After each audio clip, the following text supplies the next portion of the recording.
The rain cooled about 3:30 to a damp mist, through which occasional thin drops swam like dew. Gatsby looked with vacant eyes through a copy of Clay's Economics, starting at the finished tread that shook the kitchen floor and peering towards the bleared windows from time to time, as if a series of invisible but alarming happenings were taking place outside. Finally, he got up and informed me, in an uncertain voice, that he was going home. Why's that? No one's coming to tea. It's too late. He looked at his watch as if there was some pressing demand on his time elsewhere. I don't have all day. Don't be silly. It's only 2 minutes to 4. He sat down miserably, as if I had pushed him, and simultaneously there was the sound of a motor turning into my lane. We both jumped up, and a little harrowed myself, I went out into the yard.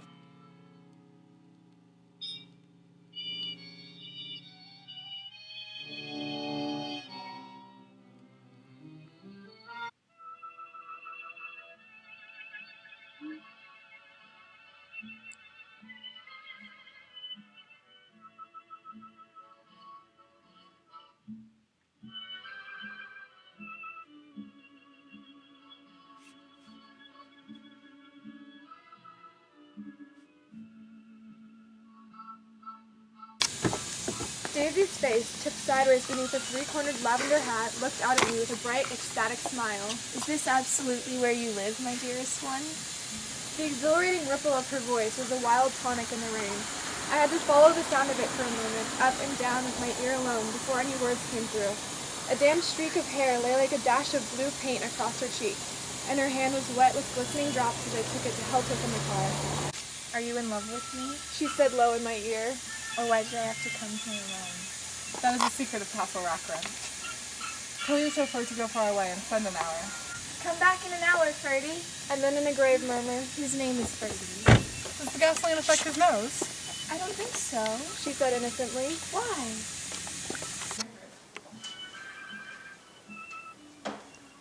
We went in. To my overwhelming surprise, the living room was deserted. Well, that's funny. I exclaimed. What's funny? She turned her head as there was a light, dignified knocking at the front door. I went out and opened it. Gatsby, pale as death, with his hands plunged like weights into his coat pockets, was standing in a puddle of water, glaring tragically into my eyes. With his hands still in his coat pockets, he stalked by me into the hall, turned sharply as if he were on a wire, and disappeared into the living room. It wasn't a bit funny. Aware of the loud beating of my own heart, I pulled the door against the increasing rain. For half a minute there wasn't a sound. Then from the living room I heard a sort of choking murmur and part of a laugh, followed by Daisy's voice on the clear artificial note. I certainly am awfully glad to see you again. A pause. It endured horribly. I had nothing to do in the hall, so I went into the room.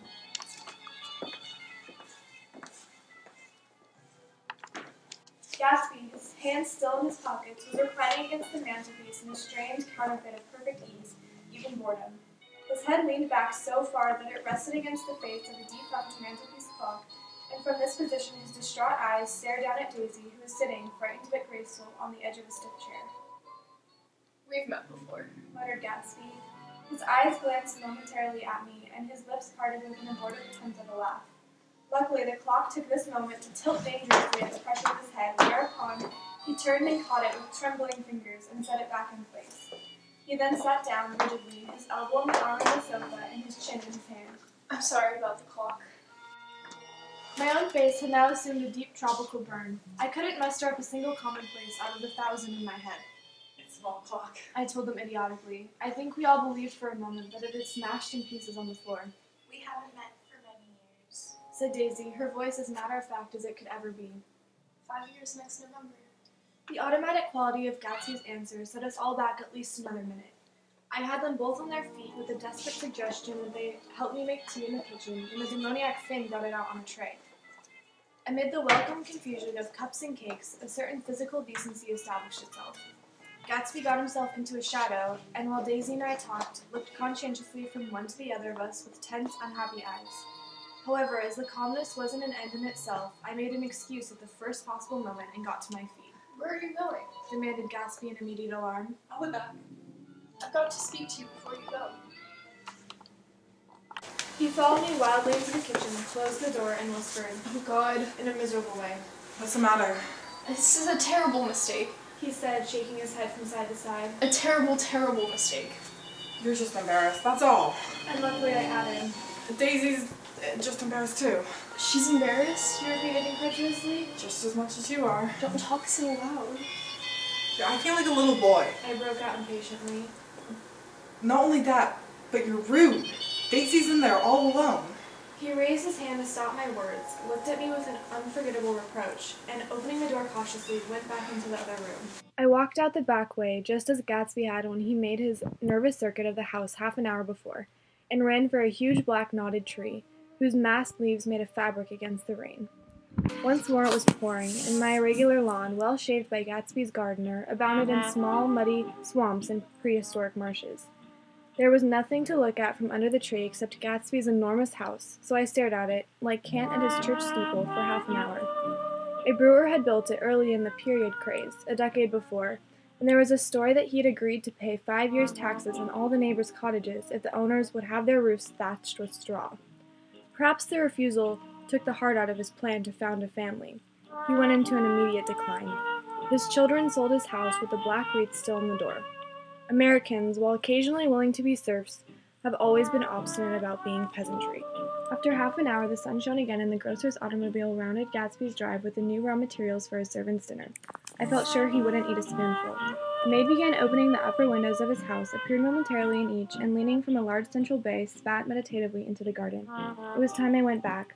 While the rain continued, it had seemed like the murmur of their voices, rising and swelling a little now and then with gusts of emotion. But in the new silence, I felt that silence had fallen within the house, too. I went in, after making every possible noise in the kitchen, short of pushing over the stove, but I don't believe they heard a sound. They were sitting at either end of the couch, looking at each other as if some question had been asked, or was in the air, and every vestige of embarrassment was gone. Daisy's face was smeared with tears, and when I came in, she jumped up and began wiping at it with her handkerchief before a mirror. But there was a change in Gatsby that was simply confounding. He literally glowed without a word or a gesture of exultation. A new well-being radiated from him and filled the little room. Oh, hello, old sport. He said, as if he hadn't seen me for years. I thought for a moment he was going to shake hands. It stopped raining. Has it? When he realized what I was talking about, there were twinkle bells of sunshine in the room. He smiled like a weatherman, like an ecstatic patron of a current light, and repeated the news to Daisy. What do you think of that? It stopped raining. I'm glad, Jay. His throat, full of aching, grieving entreaty, told only of her unexpected joy. I want you and Daisy to come over to my house. He said, I'd like to show her around. Are you sure you want me to come? Absolutely, old sport. Daisy went upstairs to wash her face, too late, I thought, with humiliation of my towels, while Gatsby and I waited on the lawn. My house looks well, doesn't it? He demanded. See how the whole front of it catches the light? I agreed that it was splendid. Yes. His eyes went over it, every arched door and square tower. It took me just 3 years to earn the money that bought it. I thought you inherited the money. I did, old sport. He said automatically. But then I lost it in the big panic. The panic of the war. I think he hardly knew what he was saying, for when I asked him what business he was in, he answered, Those are my affairs. before he realized that that wasn't the appropriate reply. Oh, I've been in several things. He corrected himself. First I was in the drug business, then I was in the oil business, and now I'm in neither. He looked at me with more attention. Does that mean you've been thinking over what I proposed to you the other night? Before I could answer, Daisy came out of the house, and 2 rows of brass buttons on her dress gleamed in the sunlight. That huge place there? She cried, pointing. Yes, do you like it? I love it, but I don't see how you could live there all alone. I keep it always full of interesting people, night and day. People that do interesting things, celebrated people.